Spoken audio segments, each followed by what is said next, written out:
बहुत सारे लोगों को लगता है कि नेगोशिएशन का मतलब होता है प्राइस को कम करना, लेकिन नेगोशिएशन का एक्चुअल मीनिंग होता है किसी भी डील को अपने फेवर में क्लोज करना। बट आप लोग क्या करते हो कि जैसे ही क्लाइंट आपसे कहता है कि यार प्राइस थोड़ा सा कम कर लो, तो आप छूटते ही बोलते हो हाँ जी सर हो जाएगा, और डील को क्लोज कर देते हो। लेकिन एक प्रॉब्लम शुरू हो जाती है, क्योंकि ये जो क्लाइंट है ना, अब ये ना तो कभी आपके रिस्पेक्ट करेगा, ना ही आपके काम को कुछ खास इंपॉर्टेंस देगा, और एक्सपेक्टेशंस दुनिया भर के लगाएगा वो अलग, क्योंकि आपने ये डील जीती नहीं है बल्कि कॉम्प्रोमाइज़ किया है। और मैंने अपने सेल्स के करियर में ये गलती शुरुआत में बहुत बार की है, जहाँ क्लाइंट मुझे थोड़ा सा पुश करता था और मैं अपना प्राइस गिरा देता था और डील वहाँ पे क्लोज हो जाती थी और मुझे ऐसा लगता था कि मैं जीत गया। लेकिन धीरे धीरे करके एक पैटर्न दिखने लगा।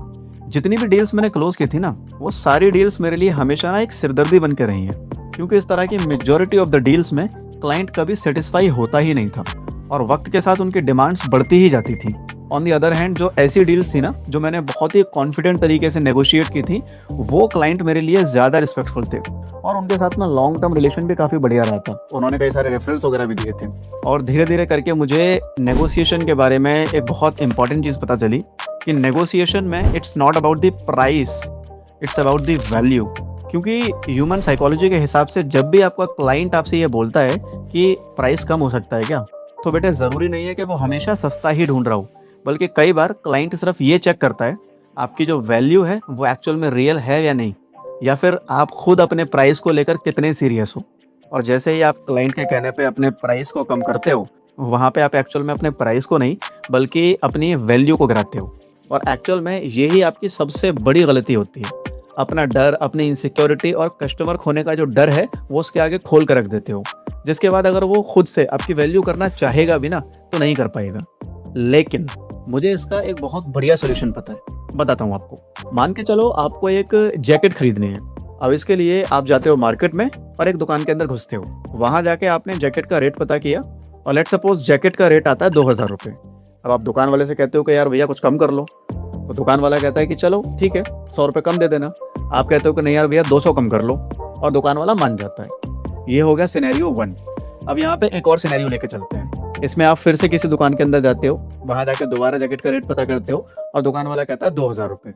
आपने फिर से वही सेम बात बोली कि भैया कुछ कम कर लो, तो दुकान वाला कहता है कि यार भैया देखो रेट तो कम नहीं हो पाएगा, क्योंकि ये 2-4 पीस बचे हैं मेरे पास और जो अगला स्टॉक आएगा उसका रेट वैसे भी बढ़ के आने वाला है, तो मैं देखो रेट में तो कुछ नहीं कर पाऊंगा, बल्कि मैं आपके लिए एक काम ये कर सकता हूँ कि जैकेट के साथ में ये जो सॉक्स का सेट है ये आपको फ्री में दे सकता हूँ, क्योंकि मुझे ये स्टॉक खत्म करना है और मेरा अगला स्टॉक शाम तक आ रहा है, और उस वाले स्टॉक में जो जैकेटें हैं वो 25-25 रुपए की बेचूंगा। तो आप ये सॉक्स रख लो, ब्लैक कलर के किसी भी जूते के अंदर चल जाएंगे। ये था हमारा दूसरा सिनेरियो। अब इन दोनों को सुनने के बाद आप खुद मुझे बताओ कि आपको ज़्यादा बढ़िया कौन सा लगा।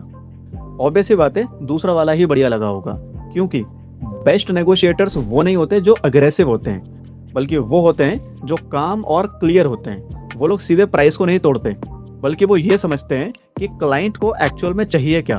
उसे टाइम चाहिए, क्वालिटी चाहिए, स्पीड चाहिए या सपोर्ट चाहिए, और क्लाइंट की जो नीड है उसके हिसाब से अपनी डील को फ्रेम करते हैं, एडजस्ट करते हैं। क्योंकि नेगोशिएशन के अंदर मेनली 3 चीज़ें होती हैं। नंबर 1 प्राइस, कि आप कितना चार्ज कर रहे हो। सेकंड वैल्यू, कि आप उसके बदले में दे क्या रहे हो। और थर्ड होता है टर्म्स एंड कंडीशंस, मतलब कि काम होगा किस तरीके से। और जो भी स्मार्ट नेगोशिएटर होता है ना, वो कभी भी अपना प्राइस कम नहीं करता, बल्कि वो या तो वैल्यू को बढ़ा देता है या अपने टर्म्स एंड कंडीशंस में एडजस्टमेंट कर देता है। लेकिन प्राइस को बहुत रेयर चांस होता है कि वो कम करे, और यही मेन डिफरेंस है आपके अंदर और एक अच्छे नेगोशिएटर के अंदर। लेकिन अब क्योंकि आपको भी ये ट्रिक पता चल गई है, इसलिए अगली बार जब भी आपका क्लाइंट आपको रेट कम करने के लिए बोले, तो उसके आगे अपनी वैल्यू मत गिराना, बल्कि स्मार्ट तरीके से नेगोशिएट करना और बाकी की जो चीज़ें हैं उनको एडजस्ट कर देना, लेकिन प्राइस मत तोड़ना। और नेगोशिएशन का ये रूल हर फील्ड में एप्लीकेबल होता है, चाहे आप फ्रीलांसर हो, कंटेंट क्रिएटर हो या कोई बिजनेस करते हो। अगर आपको मार्केट में बने रहना है तो आपको नेगोशिएशन आनी ही चाहिए।